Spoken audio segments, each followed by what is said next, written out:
Oui à Dieu, non à l'avortement. Ce titre parlant d'un journal colombien de l'année 1991 dénote une réalité qui est encore d'actualité, celle de la présence croissante des acteurs et de valeurs religieuses dans le champ politique colombien, sur plusieurs sphères et dans plusieurs espaces. En effet, même si la question de l'avortement à ce moment fut enterrée lors de l'Assemblée constituante de 1991, par la suite, surtout pendant les années 2000, en 2006 et en 2022 lors des dépénalisations, elle est maintenant cristallisatrice de ce qu'on peut appeler un contre-mouvement conservateur en Colombie. On peut voir aujourd'hui, alors que les mouvements dits progressistes, surtout LGBTQ+, et féministes, sont de plus en plus institutionnalisés, en fait, les mouvements conservateurs, eux aussi, sont de plus en plus visibles. Ce projet, donc, prétend cerner les différentes circulations qu'il peut y avoir entre tous ces acteurs qui se mobilisent donc conjointement mais sur deux différents espaces sur cet enjeu.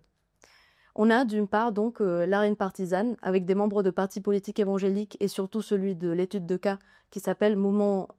indépendant de rénovation absolue créé en 2001 qui se prononce publiquement sur les réseaux sociaux, sur les plateaux télé et dans la presse écrite avec une précandidate par exemple qui dit lors d'un débat « Le détenteur de la vie est Dieu ».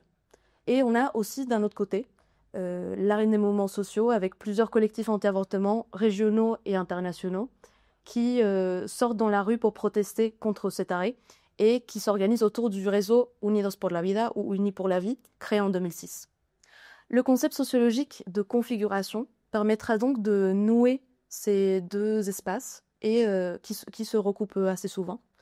Et le concept aussi de répertoire d'action collectif dans la sociologie des mouvements sociaux permettra d'étudier, au-delà de la matérialité des militantismes, aussi les évolutions des moyens et des objectifs de ces organisations. À travers une enquête ethnographique et qualitative qui va allier à la fois des entretiens et des observations participantes dans plusieurs milieux urbains colombiens,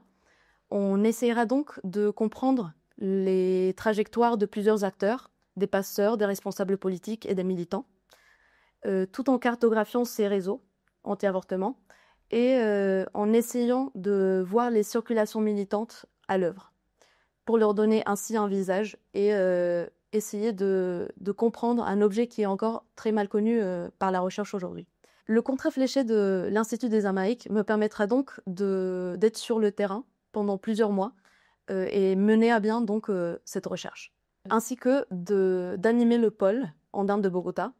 en organisant plusieurs événements scientifiques, tables rondes, conférences qui valoriseront aussi ma recherche ainsi que d'autres recherches latino-américaines.